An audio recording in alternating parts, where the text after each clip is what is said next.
Hi, Dana. Well, thank you very much. Law enforcement, a big subject in the campaign, and a subject that was very well received. You have no idea how respected you are. Sheriffs and, generally speaking, leaders of law enforcement, anybody involved in law enforcement, you have no idea how respected you are.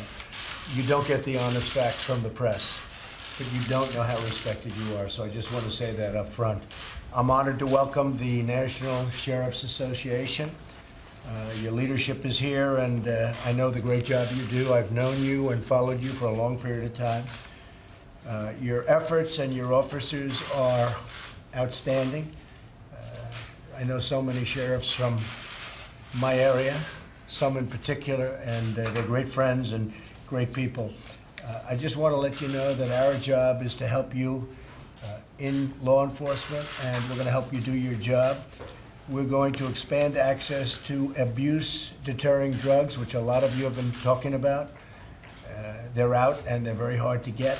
Stop the opioid epidemic. We've got to do it. It's a new thing, and honestly, people aren't talking about it enough. It's a new thing, and it's a new problem for you folks. It's probably a vast majority of your crimes, or at least a very big portion of your crimes, are caused by drugs. We're going to stop the border. We're going to stop. We're not going to have the drugs pour in from the border like they have been. We will work with you on supporting your long-standing efforts to strengthen the bonds between the communities and the police, which is very important. It is sort of a new phenomena to a certain extent, and it's happening more and more, and some great results are when you can strengthen the bonds. We're committed to securing our borders to reduce crime, illegal drugs, human trafficking, especially in border counties. We have a lot of the border counties represented. We're also committed to working with law enforcement to stop terrorist attacks. You've been reading about that and seeing about that. They want to take a lot of our powers away. Some people with a lot of the wrong intentions. And we've got a lot of bad people out there. And Dana, I just want to thank you on behalf of the government, on behalf of our country, for leading a strong, strong effort in the courts. And we really appreciate it, believe me. Because as you know, we don't have an attorney general. We have somebody who's phenomenal, Jeff Sessions. He's going to be there hopefully soon. But I believe it's about a record for the length of time that they've delayed the cabinet. These are cabinet members that are phenomenal people. And we haven't had representation, and now we have excellent representation, fortunately, in Dana. And Jeff will be with you very shortly, hopefully. But we're having a hard time getting approvals. And it's only a delay tactic. It's all politics. One person came up to me, a senator, Democratic senator, came up to me the other day and said, Jeff Sessions is a fantastic man. He's fabulous. He's a friend of mine. He's a great, great man and a great talent. And we're lucky to have him. I said, oh, great. I guess that means you're voting for him. No, I won't be doing that. He said, politics doesn't allow me to do that. I thought it was a disgrace.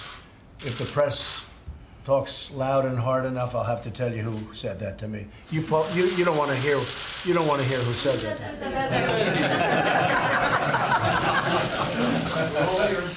I'm shocked. I didn't think you'd care. But I'll probably tell you, actually. But anyway. So we're going to be very tough on crime.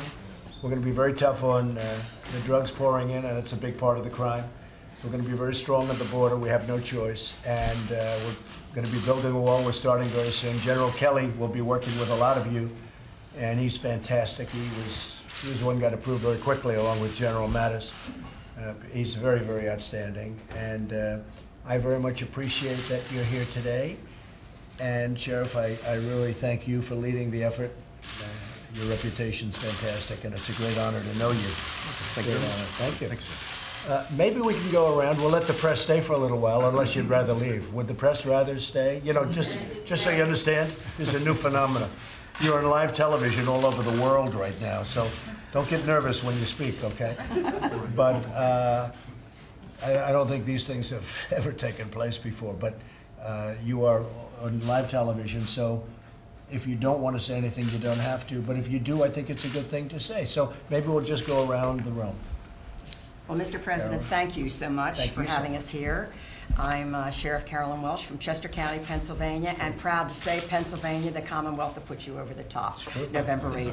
Very proud of that. We don't stop bragging about that. You were great support. Thank you. And I just want to thank you for, during the campaign and since the campaign, being such a strong, courageous supporter of law enforcement. On the federal level with the Border Patrol, on the state level, in the counties, municipalities, boroughs, and particularly with the elected sheriff of the counties. Because we are the sheriff, we are the people's representative, and we are elected by the people, and we greatly appreciate your strong and continued support. Thank you, Carolyn. There's a new sheriff in town. That's right. I hear there's so much data. They always use, there's a new sheriff in town. So anyway. Sheriff Harold Evanson, Rockwall County, Texas. We appreciate your support very much. Our county's probably about 85% Republican. Right. So it was pretty easy for They you were in our very county. nice. I agree.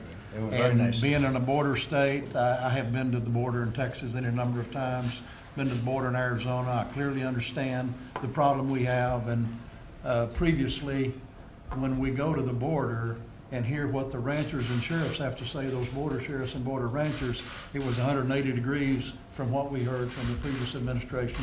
And You're seeing a big difference. we're very proud to have you as president.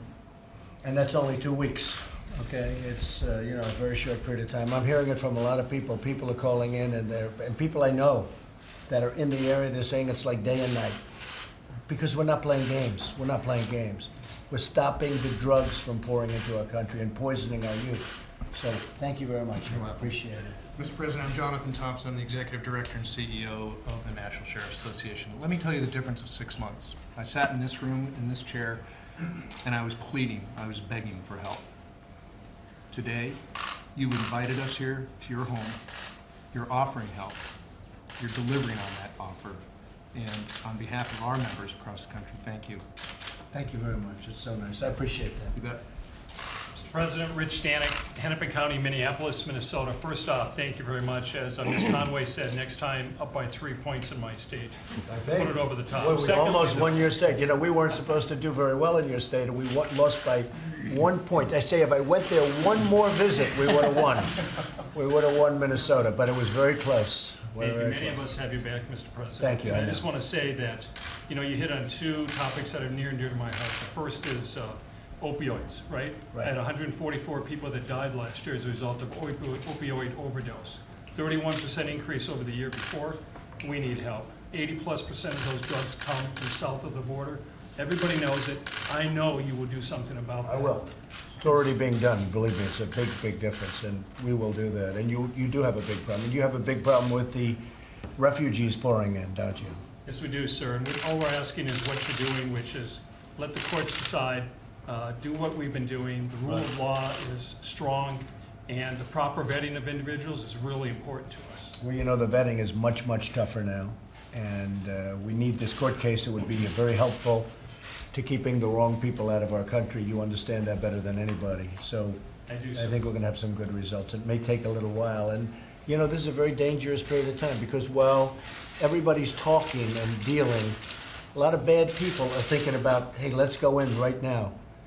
But we're being very, very tough with the vetting, tougher than ever before. So, Sir, I chair the Homeland Security Committee for the National Sheriff's Association. We heard from General Kelly yesterday. His message was right on the mark right. about this, carrying out your directives, and we appreciate that. That used to be a political position, what General Kelly's doing right now. Homeland Security, if you remember, it's like a political position. Not anymore. Now it's, in my opinion, one of my truly most important positions. So he's doing a great job. Thank you very much, Sheriff. Thank you, sir. Yes, sir. Mr. President, thank you. It's such an honor to be here. I'm Danny Glick, Sheriff, Laramie County, Wyoming. There's so many issues that you'll hear going around this table. One of the ones that probably people don't realize is EPA decisions that have affected our coal industry, our oil industry in the West. But beyond that, it increases the number of people that are jobless and thus increases our crime statistics. And it's starting to overwhelm us. We're very small out there for the most part, and we don't have the numbers of deputies, officers in law enforcement that can sometimes keep up with this. I appreciate what you've done and what you're planning in the future. I think it was very well publicized, and I just appreciate being here today. Thank you, Sheriff. And I will tell you that the EPA, you're right. I call it, it's clogged the bloodstream of our country. People can't do anything. People are looking to get approvals for factories for 15 years. And then after the 15th year, they get voted down after having spent a fortune. So that's going to end.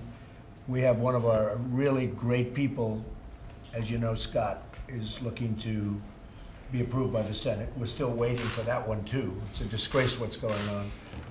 But as soon as he gets involved, we're going to unclog the system. And by the way, people are going to get rejected, but they're going to get rejected quickly. But for the most part, they're going to be accepted when they want to do it. We're going to bring the jobs back. And your state was very, very good to me, as you know. I mean, they were very, very good to me, and I appreciate that. And just tell the people we're going to get the system unclogged, and we're going to get it up. As you know, I approved 2 pipelines that were stuck in limbo forever. I don't even think it was controversial. You know, I approved them. I haven't even heard. I haven't had one call from anybody saying, oh, that was a terrible thing you did. I haven't had one call. You know, usually if I do something, it's like bedlam, right? I haven't had one call from anybody. And, you know, we've got a lot of jobs. In the Keystone case, we have potentially 32,000 jobs almost immediately. And then, as you know, I did the Dakota pipeline. And nobody called up to complain because it was unfair. Years of getting approvals. Nobody showed up to fight it. This company spends tremendous hundreds and hundreds of millions of dollars, and then all of a sudden people show up to fight it. It's not fair to our companies. And I think everyone's going to be happy in the end, okay? So I appreciate it very much, Sheriff. Great honor to have you here. Thank you. And say hello to the people. Thank you. Yes, sir. Good morning, Mr. President. I'm John Layton, the Sheriff of Marion County, Indiana, which is... You never met our great vice president. I'm very proud of this man.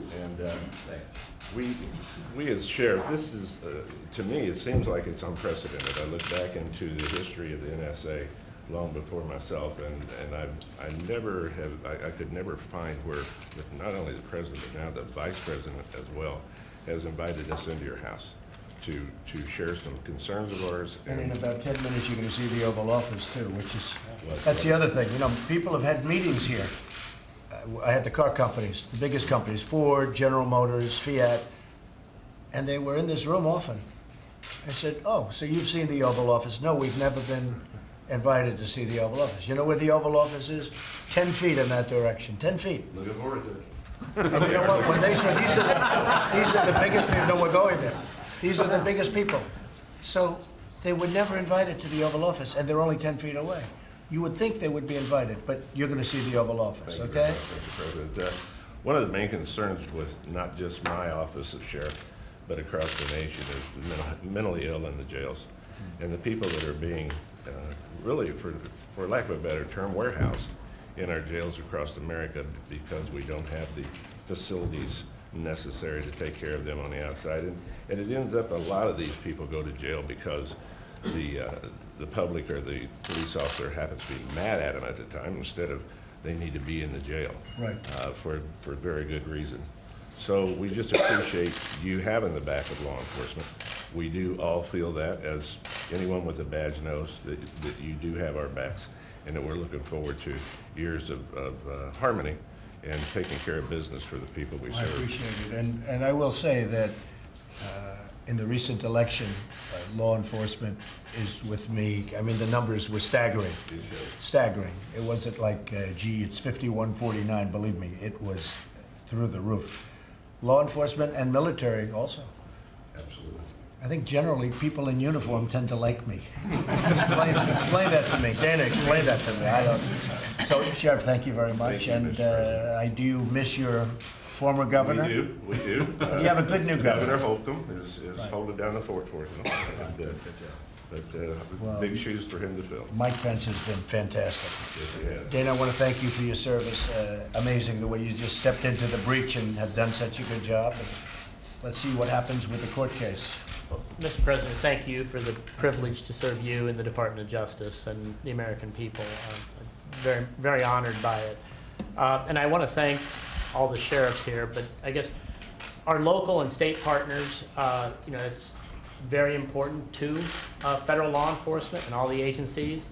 And I know that Senator Sessions, and we're looking forward to him getting to the department, will make that an important priority, and he wants to strengthen that bond that we have with them, because it's very, very important to law enforcement. Yes, well, thank you very much. And, one of the things that you know better than anybody is that we had a very good victory in Boston.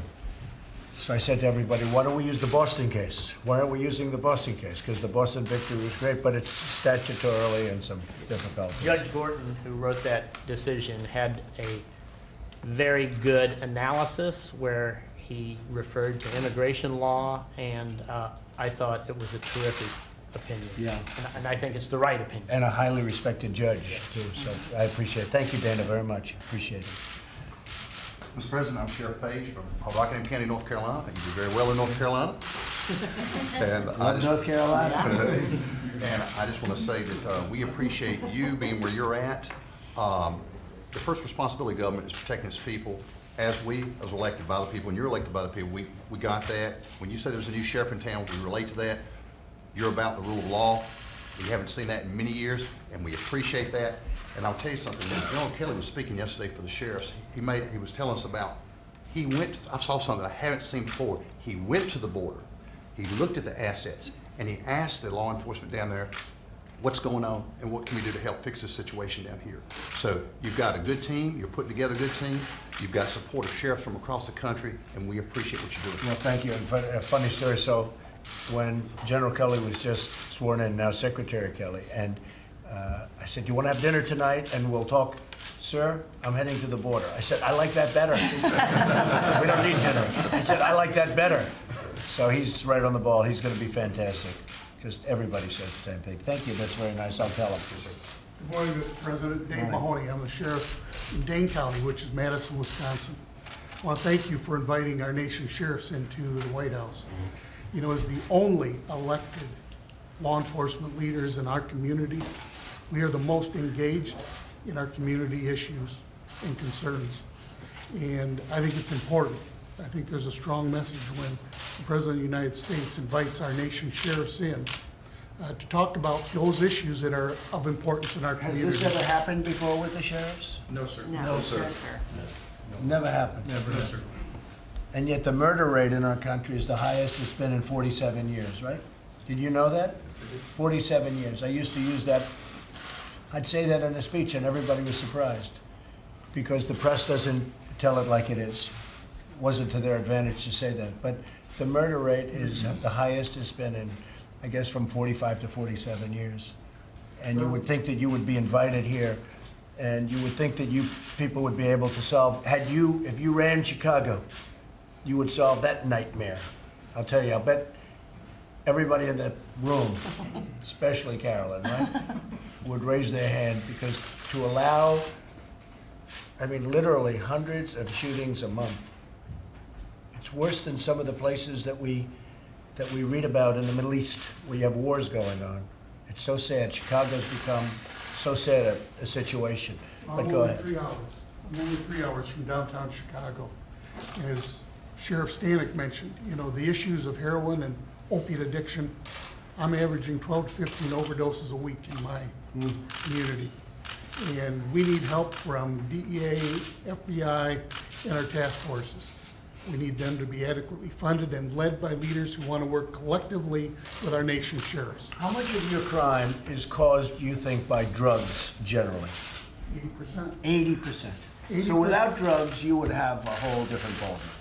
I have a jail over 1,000 beds. 80% suffer from chronic. And when drug did it and really alcohol start big league, or has it been going on for many years?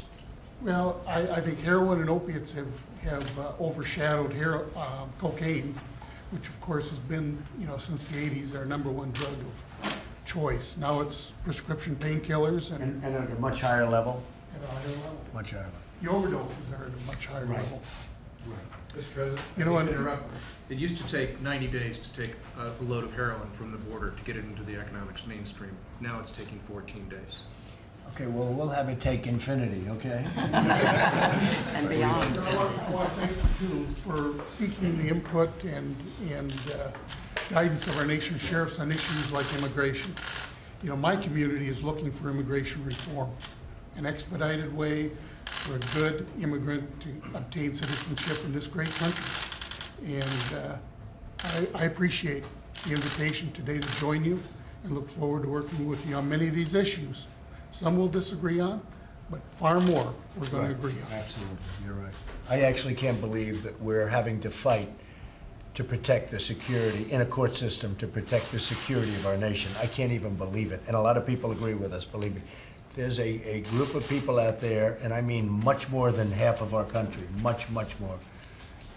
You're not allowed to use the term silent majority anymore, you know. You're not allowed because they make that into a whole big deal. But there's a group of people out there, massive, massive numbers, far bigger than what you see protesting. And if those people ever protested, you would see a real protest. But they want to see our borders secure and our country secure.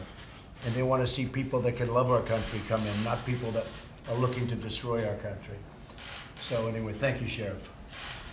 Sheriff John Aubrey, fifth term sheriff, Jefferson County, Kentucky, Louisville, past president of the National Sheriff's Association. And my fellow sheriffs have brought up a number of points, and I'd like to add two to it that I know are on your plate and the administration's plate. The 1033 program, where we were sharing Department of Defense surplus material that helps us in our war. They were used in a war and they helped us in our war. That got severely curtailed. And the other thing is asset forfeiture. People want to say we're taking money and without due process. That's not true.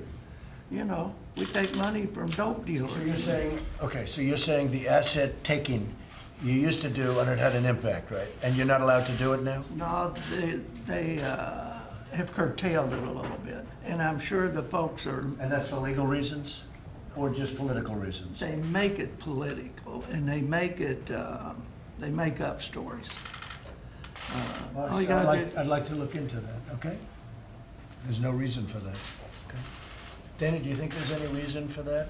Are you aware of this? I'm aware of that, Mr. President, and we have gotten a great deal of criticism for the asset forfeiture, which, as the sheriff said, is frequently was taking narcotics proceeds and other proceeds of crime, but there has been a lot of pressure on the department to curtail some of that. So what do you do? So in other words, they have a huge stash of drugs.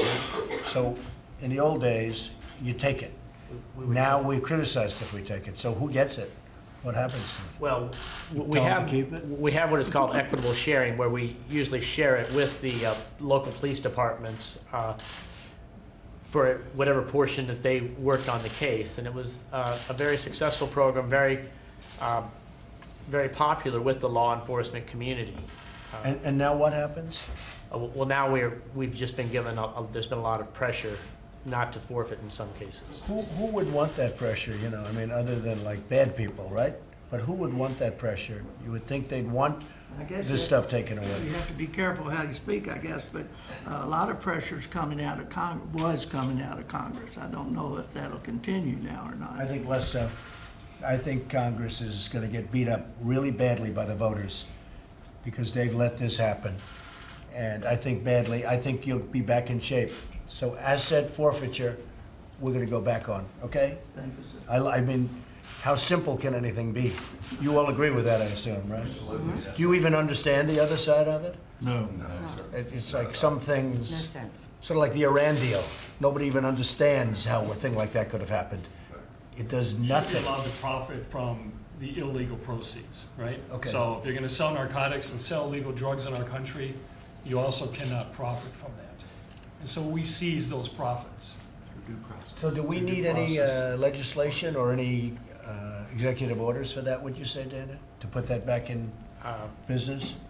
I don't think we need any executive orders. We just need kind of some encouragement Okay. to move in that direction. Good. You're encouraged. I love that answer because that's better than signing executive orders and then these people take it and they make it look so terrible. Oh, it's so terrible. I love it. You're encouraged, okay?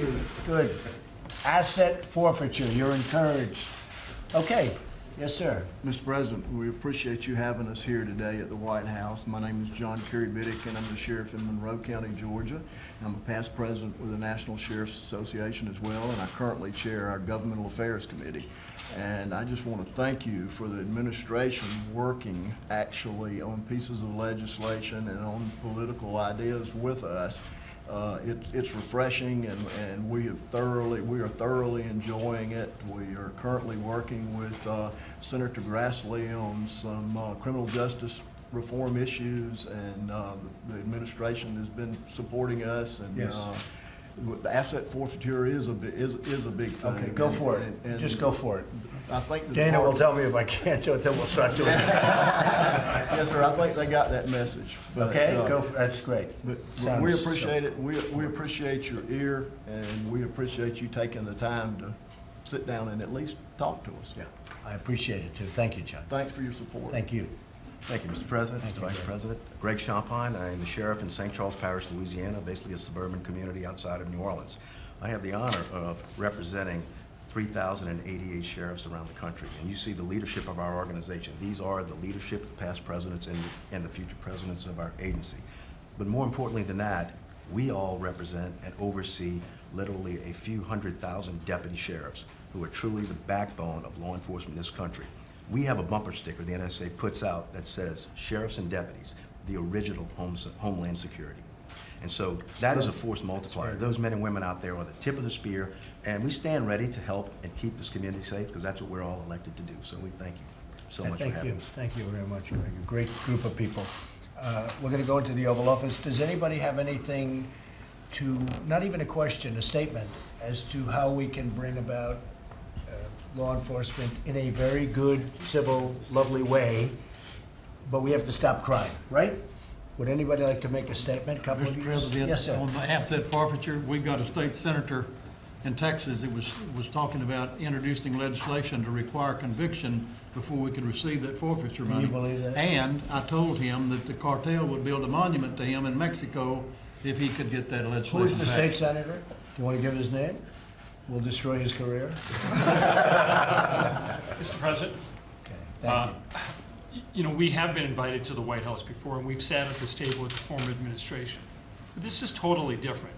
Not once did the president go around the room and ask the sheriffs what were issues that were important to us, he or she in our parts of the country, or rather it was an outgoing message about gun control, about other things.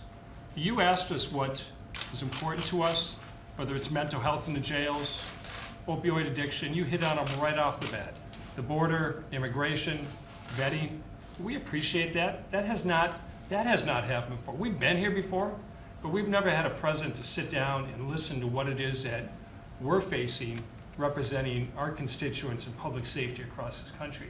And that's why we appreciate it. That's why we're here today with you. Before it was scripted. Very much. You know, Bill Belichick is a great guy and a friend of mine, and he was telling me, but somebody told me that he'll oftentimes, when he's wanting to get a player, he'll go to the other players on the team. He'll say, "What do you think of this guy?" You know, they all know the different people. And he'll listen to them, and he's done very well, right? He's done very well. And essentially, that's what we're doing. You know, we're talking to the people that know. I'm not telling you, you're telling me.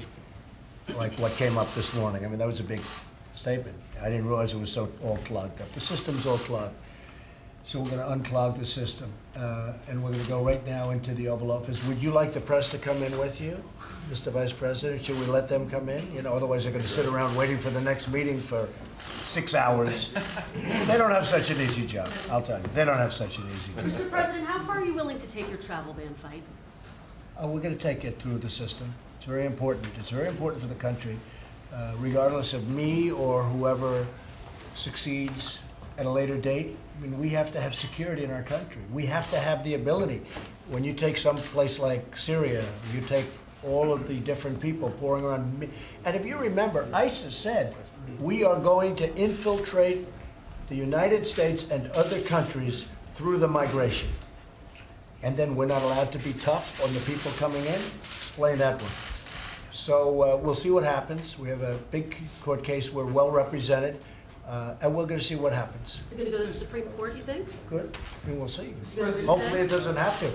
It's common sense. You know, some things are law, and I'm all in favor of that. And some things are common sense. This is common sense. Mr. President, if it's unreported or underreported, unreported is the kind of phrase you used yesterday, but if it's underreported, do you think the media is not reporting or Americans? Well, I happen to think, I don't have to think, I have to know, because I'm reported on possibly more than anybody in the world. I don't think you'll say anything about that. I happen to know how dishonest the media is. I happen to know that stories about me that should be good or bad, you know, I don't mind a bad story if it's true, but I don't like bad stories. Stories that should be a positive story, when they make them totally negative, I understand the total dishonesty of the media better than anybody. And I let people know it. I mean, the media is a very, very dishonest arm, and we'll see what happens. Not everybody, and I have to say that. I always preface it by saying, not everybody. But there's tremendous dishonesty, pure outright dishonesty from the media. Let's go into the White House. Let's go into the Oval Office.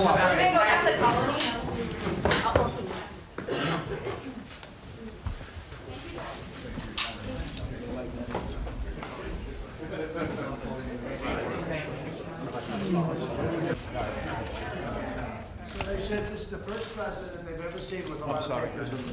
It's because I'm cutting the price of the F-35 fighter jet. We have a lot of papers. Okay, go ahead, folks.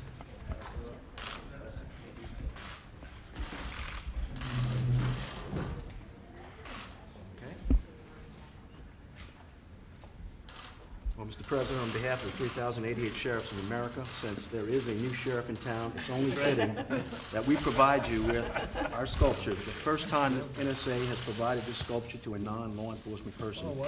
And it is the new sheriff in town for you. We hope you're proud to display it. Thank you, that's a good idea. Wow. What is that called? All right. The sheriff. Can you say the name of the sheriff again? That's beautiful. Mr. President. Thank you. Thank you, everybody. Thank you. That's great, fellas. Mr. President. So let's get a couple of pictures. We'll send them to your family. Mr. President, you don't have your hat. This is your hat. Oh, that's